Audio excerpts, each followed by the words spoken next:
Hello students, स्वागत है आप सभी का एक और नए वीडियो में। इस वीडियो में हिंदी साहित्य का मॉडल पेपर लेकर आया हूं, जो कि आप सभी के लिए बहुत ही महत्वपूर्ण है। इस मॉडल पेपर में जितने भी क्वेश्चंस हैं सभी टॉप लेवल के हैं।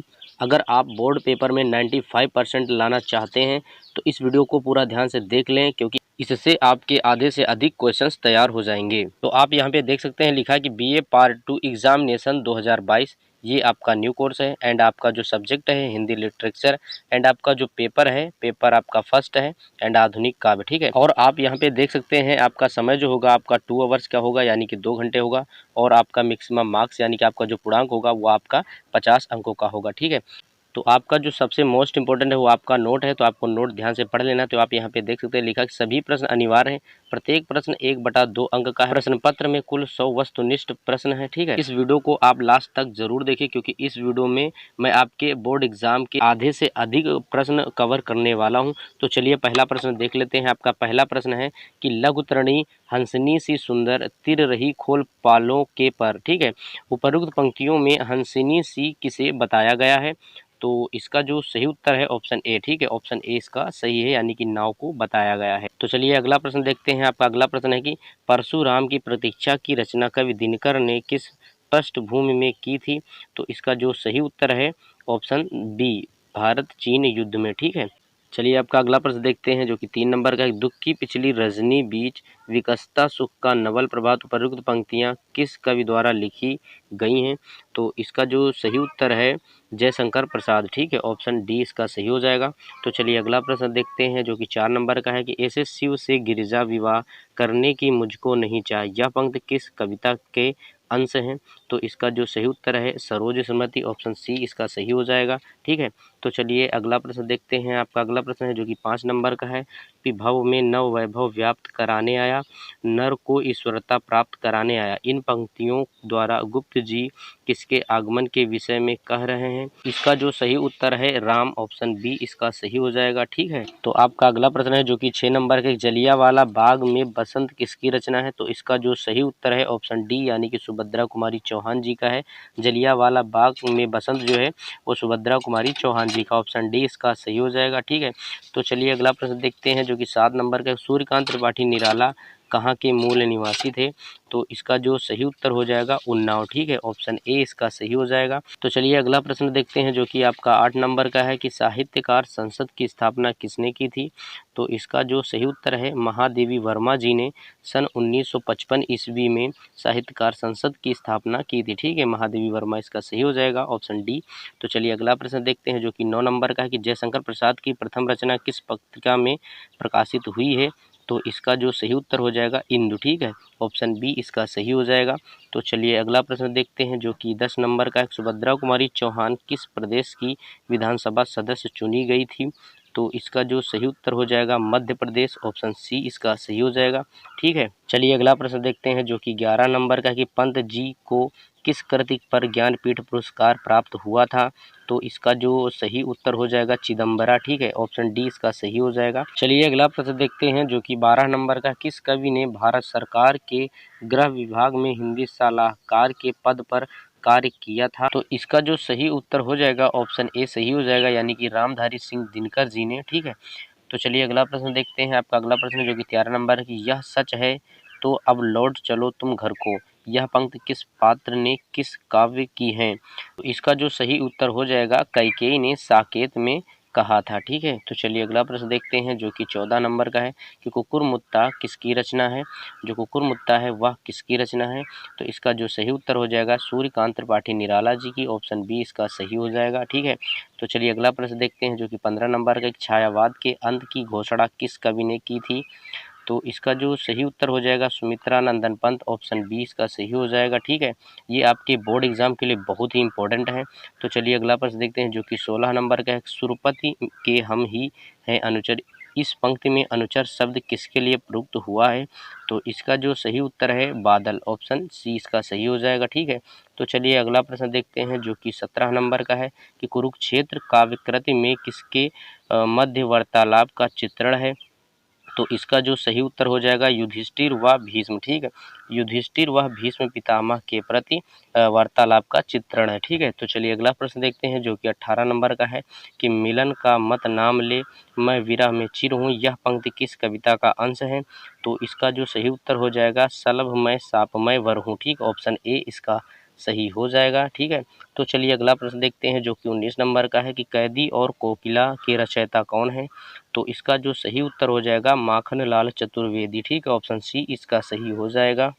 चलिए अगला प्रश्न देखते हैं जो कि 20 नंबर का है कि कामायनी में आकुल किलात कौन है। तो इसका जो सही उत्तर है ऑप्शन बी असुर पुरोहित। ठीक है, कामायनी में आकुल किलात जो पुरोहित है वो है असुर पुरोहित। ठीक है, तो चलिए अगला प्रश्न देखते हैं जो कि 21 नंबर का मैथिली शरण गुप्त द्वारा अनुदित कृति मेघनाथ वध मूल रूप से किस कवि की रचना है। तो इसका जो सही उत्तर हो जाएगा माइकेल मधुसूदन। ठीक है, Michael Madhusudan Dutt, option B इसका सही हो जाएगा। तो चलिए अगला प्रश्न देखते हैं जो कि 22 नंबर का है कि कवि जीवन में व्यर्थ भी व्यस्त लिखता आबाद गति मुक्त छंद उपयुक्त पंक्तियों में मुक्त छंद के प्रवर्तक किस कवि की ओर इंगित हैं। तो इसका जो सही उत्तर हो जाएगा सूर्यकांत त्रिपाठी निराला जी, ऑप्शन बी सही हो जाएगा। ठीक है, चलिए 23 नंबर का प्रश्न देखते हैं जो कि न जाने खद्योतों से कौन मुझे पथ दिखलाता तब मौन उपयुक्त पंक्तियां किस कविता से उद्धृत हैं। तो इसका जो सही उत्तर है मौन निमंत्रण। ठीक, ऑप्शन डी इसका सही हो जाएगा। तो चलिए अगला प्रश्न देखते हैं 24 नंबर का कि उर्वशी के रचयिता का नाम बताइए। तो इसका जो सही उत्तर है रामधारी सिंह दिनकर। ठीक है, ऑप्शन बी इसका सही हो जाएगा। तो चलिए अगला प्रश्न देखते हैं 25 नंबर की मधुर मधुर मेरे दीप जल में दीपक किसका प्रतीक है। तो इसका जो सही उत्तर है आत्मा का, ऑप्शन बी इसका सही हो जाएगा। ठीक है, तो चलिए अगला प्रश्न देखते हैं 26 नंबर का कि हाँ बंधे नर के करो में वारी विद्युत भाप हुक्म पर चढ़ता उतरता है पवन का ताप उपयुक्त पंक्तियां किस कृति का अंश हैं। तो इसका जो सही उत्तर हो जाएगा कुरुक्षेत्र, ऑप्शन बी इसका सही हो जाएगा। ठीक है, ऑप्शन बी कुरुक्षेत्र। तो चलिए अगला प्रश्न देखते हैं 27 नंबर का कि प्रकृति का सुकोमल कवि किसे कहा जाता है। तो इसका सही उत्तर है ऑप्शन बी यानी कि सुमित्रा नंदन पंत जी को। तो चलिए अगला प्रश्न देखते हैं 28 नंबर का कि निराला का संबंध निम्नलिखित में से किस पत्रिका से था। तो इसका जो सही उत्तर है मतवाला, ऑप्शन सी। तो चलिए अगला प्रश्न देखते हैं कि महादेवी वर्मा का जन्म हुआ था यानी कि महादेवी वर्मा का जन्म कहाँ हुआ था। तो इसका सही उत्तर है फर्रुखाबाद, ऑप्शन सी। ठीक है, तो चलिए अगला प्रश्न देखते हैं कि 30 नंबर का निधि खोले दिखला रही प्रकृति निज माया मेरी कुटिया में राजभवन मन भाया उपयुक्त पंक्तियां किस पात्र द्वारा कही गई हैं। ये आपके लिए बहुत इंपॉर्टेंट है, ये आपके बोर्ड में जरूर आएगा। तो इसका जो सही उत्तर है सीता। ठीक है, ऑप्शन ए सही हो जाएगा। चलिए अगला प्रश्न देखते हैं जो कि 31 नंबर के कामायनी महाकाव्य में कामायनी शब्द किस पात्र के लिए प्रयुक्त हुआ है। तो इसका जो सही उत्तर हो जाएगा श्रद्धा। ठीक है, इसका सही उत्तर है श्रद्धा, ऑप्शन सी। तो चलिए अगला प्रश्न देखते हैं जो कि 32 नंबर की मनोविनोद देहरादून भारत गीत आदि किस कवि की प्रमुख रचनाएं हैं। तो इसका जो सही उत्तर है श्रीधर पाठक, ऑप्शन सी इसका सही है श्रीधर पाठक। चलिए अगला प्रश्न देखते हैं जो कि 33 नंबर का है कि मैथिली शरण गुप्त का जन्म कहाँ हुआ था। ये आपके लिए प्रश्न है, इसका उत्तर आपको कमेंट सेक्शन में ज़रूर लिखना है। तो चलिए इसका मैं उत्तर बता देता हूँ, इसका उत्तर है चिरगांव। ठीक है, ऑप्शन डी इसका सही हो जाएगा चिरगांव। तो चलिए अगला प्रश्न देखते हैं जो कि 34 नंबर का है कि सरोज स्मृति किस प्रकार की रचना है। तो इसका जो सही उत्तर हो जाएगा शोक गीत, ऑप्शन बी इसका सही हो जाएगा। तो चलिए अगला प्रश्न देखते हैं 35 नंबर का कि नौका विहार कविता में पंत जी ने किस नदी का चित्रण किया है।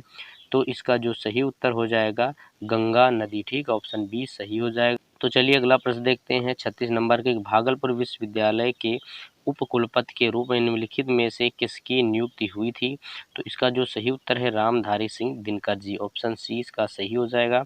ठीक है, चलिए अगला प्रश्न देख लेते हैं। आपका अगला प्रश्न है 37 नंबर का कि स्मृति की रेखाएं कृति किस साहित्यिक विधा के अंतर्गत आती हैं।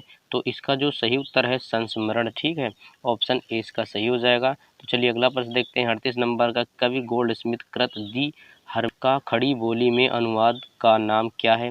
तो इसका जो सही उत्तर है एकांतवासी। ठीक है, एकांतवासी योगी, ऑप्शन ए सही हो जाएगा। तो चलिए अगला प्रश्न देखते हैं कि कामायनी में जयशंकर प्रसाद ने किस दर्शन को प्रतिपादित किया है। तो इसका जो सही उत्तर हो जाएगा ऑप्शन ए यानी कि शैव दर्शन को प्रतिपादित किया है। तो चलिए अगला प्रश्न देखते हैं 40 नंबर की, राष्ट्रवादी की उपाधि से निम्नलिखित में से किसे सम्मानित किया गया था। तो इसका जो सही उत्तर हो जाएगा रामधारी सिंह दिनकर जी को, ऑप्शन ए इसका सही हो जाएगा। तो चलिए अगला प्रश्न देखते हैं जो कि 41 नंबर का है कि वन जनसिद्ध गायिका तन्वी मेरे स्वर की रागिनी वही ये पंक्तियाँ किसके लिए और किस कृति में कही गई हैं। इसका जो सही उत्तर हो जाएगा ये पंक्तियाँ सरोज के लिए सरोज स्मृति में कही गई हैं, ऑप्शन ए इसका सही हो जाएगा। ठीक है, तो चलिए अगला प्रश्न देखते हैं जो कि 42 नंबर का है, कुरुक्षेत्र की कथा किस पर आधारित है। तो इसका सही उत्तर है कि महाभारत का शांति पर्व पर, यानी कि कुरुक्षेत्र की जो कथा आधारित है वह है महाभारत का शांति पर्व पर, ऑप्शन बी इसका सही हो जाएगा। ठीक है, तो चलिए अगला प्रश्न देखते हैं जो कि 43 नंबर का है कि दीपशिखा किसकी काव्य कृति है। तो इसका जो सही उत्तर हो जाएगा महादेवी वर्मा जी की, ऑप्शन सी इसका सही हो जाएगा। ठीक है, चलिए अगला प्रश्न देखते हैं जो कि 44 नंबर का है कि मृदु मंद मंद मंथर मंथर इस पंक्ति में किस अलंकार का प्रयोग दृष्टाव्य है। तो इसका जो सही उत्तर है अनुप्रास अलंकार, ऑप्शन सी सही हो जाएगा। तो चलिए अगला प्रश्न देखते हैं कि सिंहासन खाली करो की जनता आती है यह पंक्ति किस कवि द्वारा रचित है।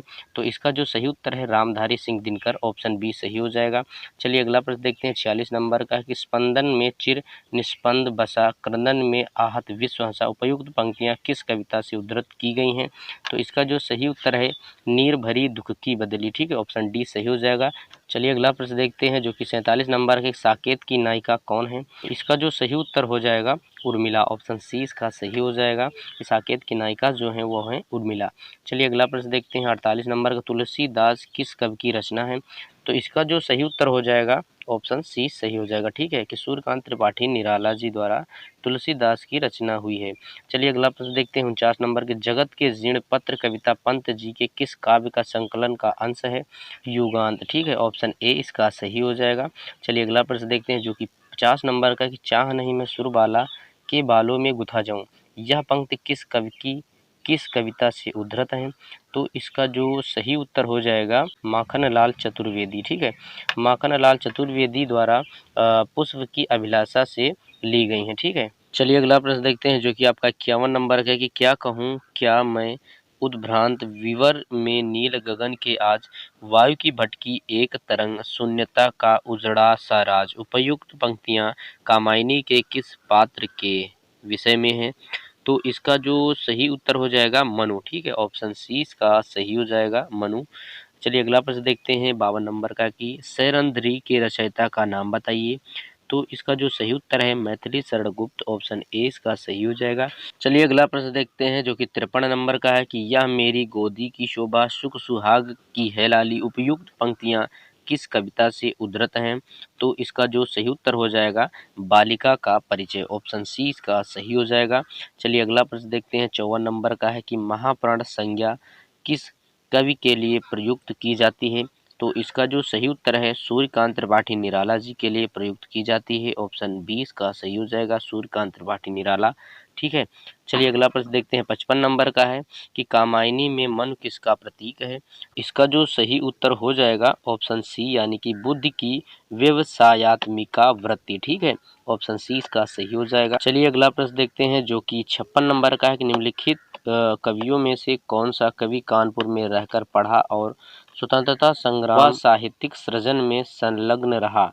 तो इसका जो सही उत्तर हो जाएगा नवीन बालकृष्ण शर्मा नवीन, ऑप्शन बी इसका सही हो जाएगा बालकृष्ण शर्मा नवीन। चलिए अगला प्रश्न देखते हैं जो कि 57 नंबर का है कि कामायनी का प्रतिपाद्य क्या है। तो इसका जो सही उत्तर हो जाएगा आनंदवाद। ठीक है, ऑप्शन सी सही हो जाएगा। चलिए अगला प्रश्न देखते हैं जो कि 58 नंबर का है कि साकेत के कुल सर्गों की संख्या कितनी है। ये आपके बोर्ड में 101% आएगा। ठीक है, इसका जो सही उत्तर हो जाएगा ऑप्शन सी यानी कि 12 सर्ग हैं साकेत में।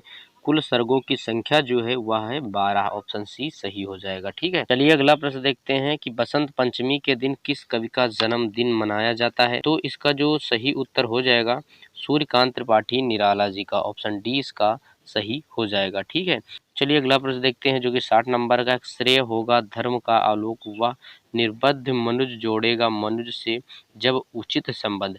उपयुक्त पंक्तियों में रचयिता का नाम बताइए। तो इसका जो सही उत्तर हो जाएगा दिनकर, ठीक है, यानी कि रामधारी सिंह दिनकर, ऑप्शन 20 का सही हो जाएगा। चलिए अगला प्रश्न देखते हैं 61 नंबर का है कि परिवर्तन कविता के रचयिता का नाम बताइए। तो इसका जो सही उत्तर हो जाएगा सुमित्रा नंदन पंत, ठीक है, ऑप्शन सी इसका सही हो जाएगा। चलिए अगला प्रश्न देखते हैं जो कि 62 नंबर का है कि धरा की यह सिकुड़न भयभीत, इस पंक्ति में धरा की सिकुड़न किसे कहा गया है। इसका जो सही उत्तर हो जाएगा ऑप्शन बी यानी कि हिमगिर, ठीक है। चलिए अगला प्रश्न देखते हैं जो कि 63 नंबर का है कि हम विष पाई जन्म के किस कवि की रचना है। तो इसका जो सही उत्तर हो जाएगा बालकृष्ण शर्मा नवीन, ऑप्शन 20 का सही हो जाएगा, ठीक है। चलिए अगला प्रश्न देखते हैं जो कि 64 नंबर का है कि गिल्लू किस रचनाकार द्वारा रचित है। गिल्लू जो है वह किस रचनाकार द्वारा रचित है। तो इसका जो सही उत्तर है महादेवी वर्मा, ऑप्शन 20 का सही हो जाएगा, ठीक है, ऑप्शन 20 का सही है। चलिए अगला प्रश्न देखते हैं जो कि 65 नंबर का है कि संस्कृत के 4 अध्याय के लेखक का नाम बताइए। तो इसका जो सही उत्तर हो जाएगा रामधारी सिंह दिनकर, ठीक है, ऑप्शन सी इसका सही हो जाएगा। चलिए अगला प्रश्न देखते हैं कि कौन तुम मेरे हृदय में गीत किसके द्वारा रचा गया है। तो इसका जो सही उत्तर हो जाएगा महादेवी वर्मा, ऑप्शन सी इसका सही हो जाएगा। चलिए अगला प्रश्न देखते हैं 67 नंबर, कामायनी महाकाव्य का रचना काल कब हुआ। तो इसका जो सही उत्तर हो जाएगा सन 1935 ईस्वी में कामायनी महाकाव्य का रचना हुआ था, ऑप्शन ए इसका सही हो जाएगा 1935, ठीक है। चलिए अगला प्रश्न देखते हैं जो कि 68 नंबर का है कि उनका इस स्तर का लक्ष्य चुनूंगा क्षण में, प्रतिरोध आपका भी ना सुनूंगा रण में, उपयुक्त पंक्तियां किसके द्वारा कही गई हैं। तो इसका जो सही उत्तर हो जाएगा लक्ष्मण, ठीक है, ऑप्शन ए इसका सही हो जाएगा। चलिए अगला प्रश्न देखते हैं जो कि 69 नंबर का कि निराला पर प्रसिद्ध आलोचना निराला आत्महत्या आस्था किसने लिखी है। तो इसका जो सही उत्तर हो जाएगा राम विलास शर्मा, ठीक है, ऑप्शन डी इसका सही हो जाएगा। चलिए अगला प्रश्न देखते हैं 70 नंबर का कि नौका विहार कविता से संबंधित कौन सा राजभवन है। तो इसका जो सही उत्तर हो जाएगा ऑप्शन बी यानी कि काला काकर राजभवन, ठीक है। चलिए अगला प्रश्न देखते हैं 71 नंबर का कि कुरुक्षेत्र के आधार पर बौद्धिक विकास करते हुए भी मनुष्य किससे वंचित रह गया है। तो इसका जो सही उत्तर हो जाएगा हृदय, ऑप्शन बी इसका सही हो जाएगा हृदय, ठीक है। चलिए अगला प्रश्न देखते हैं जो कि 72 नंबर का है कि मैं द्रग के अक्षय कोशों से तुझपे भरती हूँ आंसू जल, इन पंक्तियों में महादेवी वर्मा तुझमें किसके लिए प्रयुक्त कर रही हैं। तो इसका जो सही उत्तर हो जाएगा सलभ, ठीक है, ऑप्शन सी इसका सही हो जाएगा सलभ। चलिए अगला प्रश्न देखते हैं जो कि 73 नंबर का है कि पंक्त प्रसाद और मैथिली शरण किस लेखक की रचना है। तो इसका जो सही उत्तर हो जाएगा रामधारी सिंह दिनकर, ठीक है, ऑप्शन सी इसका सही हो जाएगा। चलिए अगला प्रश्न देखते हैं जो कि 74 नंबर का है कि चकित रहता शिशु सा नादान में कौन सा अलंकार है। तो इसका जो सही उत्तर हो जाएगा उपमा अलंकार, ठीक है, ऑप्शन बी इसका सही हो जाएगा उपमा अलंकार। चलिए अगला प्रश्न देखते हैं कि राम तुम्हारा चरित स्वयं ही काव्य है, कोई कवि बन जाए सहज सभाग है, यह कथन किस कवि का है। तो इसका जो सही उत्तर हो जाएगा मैथिली शरण गुप्त जी का, ठीक है, ऑप्शन डी इसका सही हो जाएगा। चलिए अगला प्रश्न देखते हैं जो कि 76 नंबर का है कि कौन हो तुम बसंत के दूत विरस पतझड़ में अति सुकुमार, उपर्युक्त पंक्तियों द्वारा बसंत के दूत के रूप में किसे संबोधित किया जा रहा है। तो इसका जो सही उत्तर हो जाएगा श्रद्धा को संबोधित किया जा रहा है, ऑप्शन ए इसका सही हो जाएगा, ठीक है। चलिए अगला प्रश्न देखते हैं 77 नंबर का कि साकेत के अष्टम सर्ग की घटनाएं किस स्थान पर घटित होती हैं। तो इसका जो सही उत्तर हो जाएगा चित्रकूट, ठीक है, ऑप्शन सी इसका सही हो जाएगा। चलिए अगला प्रश्न देखते हैं कि महादेवी वर्मा ने किस पत्रिका का संपादन किया था। तो इसका जो सही उत्तर हो जाएगा चांद, ठीक है, ऑप्शन 20 का सही हो जाएगा। चलिए अगला प्रश्न देखते हैं कि कुरुक्षेत्र में कुल सर्गों का संख्या कितनी है, यानी कि कुरुक्षेत्र में जो सर्ग हैं वो कितने हैं। तो इसका जो सही उत्तर हो जाएगा 7, ठीक है, ऑप्शन डी इसका सही हो जाएगा। चलिए अगला प्रश्न देखते हैं जो कि आपका 80 नंबर का सरोज स्मृति के अनुसार माँ की मृत्यु के समय सरोज की आयु क्या थी। तो इसका जो सही उत्तर हो जाएगा ऑप्शन सी यानी कि 1.25 साल थी, ठीक है। चलिए अगला प्रश्न देखते हैं जो कि 81 नंबर का कि कुआशी रचना के रचयिता का नाम बताइए। तो इसका जो सही उत्तर हो जाएगा सूर्यकांत त्रिपाठी निराला जी।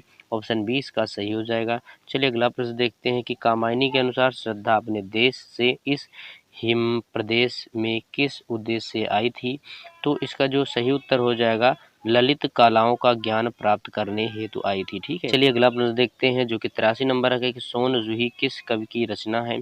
तो इसका जो सही उत्तर हो जाएगा सुमित्रा नंदन पंत। ठीक है, ऑप्शन ए इसका सही हो जाएगा। चलिए अगला प्रश्न देखते हैं जो कि 84 नंबर का है कि आंसुओं धुला मुख हासोच्छल यह पंक्ति किस कृति में किसके लिए कही गई हैं।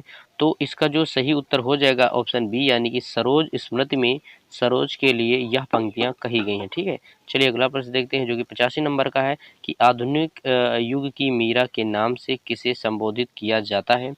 तो इसका जो सही उत्तर हो जाएगा महादेवी वर्मा। ठीक है, ऑप्शन सी इसका सही हो जाएगा। चलिए अगला प्रश्न देखते हैं 86 नंबर का है कि मेरे नरपति मेरे विशाल दिनकर द्वारा रचित किस कविता की पंक्तियां हैं। तो इसका जो सही उत्तर हो जाएगा हिमालय। ठीक है, ऑप्शन सी इसका सही हो जाएगा। चलिए अगला प्रश्न देखते हैं जो कि 87 नंबर का है कि कृष्ण चरित्र पर आधारित मैथिली शरण गुप्त की कौन सी रचना है। तो इसका जो सही उत्तर हो जाएगा द्वापर। ठीक है, ऑप्शन बी इसका सही हो जाएगा द्वापर। चलिए अगला प्रश्न देखते हैं जो कि 88 नंबर का है कि कर रही लीलामय आनंद महाचिति सजग हुई सी व्यक्त ये पंक्तियां किस काव्य कृत से ली गई हैं। तो इसका जो सही उत्तर हो जाएगा कामायनी। ऑप्शन सी इसका सही हो जाएगा। ठीक है, चलिए अगला प्रश्न देखते हैं जो कि 89 नंबर का है कि बिल्लेसुर बकरिया के रचयिता का नाम बताइए। तो इसका जो सही उत्तर हो जाएगा सूर्यकांत त्रिपाठी निराला। ऑप्शन ए इसका सही हो जाएगा। ठीक है, चलिए अगला प्रश्न देखते हैं जो कि 90 नंबर का है कि महादेवी वर्मा ने अपने समकालीन रचनाकारों का चित्रण किस कृति में किया है। तो इसका जो सही उत्तर हो जाएगा ऑप्शन डी यानी कि पथ के साथी में चरित्र चित्रण किया है। चलिए अगला प्रश्न देखते हैं जो कि 91 नंबर का है कि पल्लव काव्य संग्रह के रचयिता का नाम बताइए। तो इसका जो सही उत्तर हो जाएगा सुमित्रा नंदन पंत जी। ठीक है, ऑप्शन सी इसका सही हो जाएगा। चलिए अगला प्रश्न देखते हैं जो कि 92 नंबर का है कि ओज और पौरुष का कवि किसे कहा जाता है। तो इसका जो सही उत्तर हो जाएगा रामधारी सिंह दिनकर। ऑप्शन बी इसका सही हो जाएगा। अगला प्रश्न देखते हैं 93 नंबर का है कि छायावाद का प्रवर्तक कवि किसे माना जाता है। तो इसका जो सही उत्तर हो जाएगा जयशंकर प्रसाद। ठीक है, ऑप्शन बी इसका सही हो जाएगा। चलिए अगला प्रश्न देखते हैं 94 नंबर के कि हाँ इसी आयस में हेतु जनन था मेरा अब कौन अविक्षिप्त और आर्य वह किसका इन पंक्तियों में किसके हृदय की पीड़ा व्यक्त हो रही है। तो इसका जो सही उत्तर हो जाएगा भरत। ठीक है, ऑप्शन सी इसका सही हो जाएगा। चलिए अगला प्रश्न देखते हैं 95 नंबर का कि महादेवी वर्मा ने कहाँ अध्यापन कार्य किया था। तो इसका जो सही उत्तर हो जाएगा ऑप्शन बी यानी कि प्रयाग महिला विद्यापीठ। ठीक है, चलिए अगला प्रश्न देखते हैं जो कि 96 नंबर का है कि कामायनी काव्य की किस श्रेणी में गढ़ है। तो इसका जो सही उत्तर हो जाएगा महाकाव्य। ठीक है, ऑप्शन डी इसका सही हो जाएगा। चलिए अगला प्रश्न देखते हैं 97 नंबर का कि वन में तनिक तपस्या करके बनने दो मुझको निज वियोग उपयुक्त पंक्तियों का वक्ता कौन है। तो इसका जो सही उत्तर हो जाएगा लक्ष्मण। ऑप्शन सी इसका सही हो जाएगा। ठीक है, चलिए अगला प्रश्न देखते हैं जो कि 98 नंबर का सीधे पग धरती पे नबावली कोमलता के भार से भरी उपयुक्त पंक्तियां किसके लिए कही गई हैं। तो इसका जो सही उत्तर हो जाएगा सोन जूही। ठीक, ऑप्शन 20 का सही हो जाएगा। चलिए अगला प्रश्न देखते हैं जो कि 99 नंबर का है कि राम की शक्ति पूजा किस कवि द्वारा रची गई है। इसका जो सही उत्तर हो जाएगा सूर्यकांत त्रिपाठी निराला जी द्वारा रची गई है। ऑप्शन डी इसका सही हो जाएगा। ठीक है, तो चलिए अगला प्रश्न देखते हैं और आपके वीडियो का लास्ट प्रश्न है जो कि 100 नंबर का है कि महादेवी वर्मा को किस कृति पर ज्ञानपीठ पुरस्कार से अलंकृत किया गया था। तो इसका जो सही उत्तर हो जाएगा यामा पुरस्कार। ठीक है, ऑप्शन 20 का सही हो जाएगा। तो गाइस उम्मीद करते हैं आपको इस मॉडल पेपर से थोड़ी सी भी नॉलेज मिली। अगर मिली तो वीडियो को लाइक करें और चैनल पे नए हैं तो चैनल को जरूर सब्सक्राइब करें क्योंकि मैं ऐसे ही बीए से रिलेटेड इस चैनल पर वीडियो डेली अपलोड करता रहता हूँ। सो गाइस मिलते हैं नेक्स्ट वीडियो में, तब तक के लिए बाय, टेक केयर।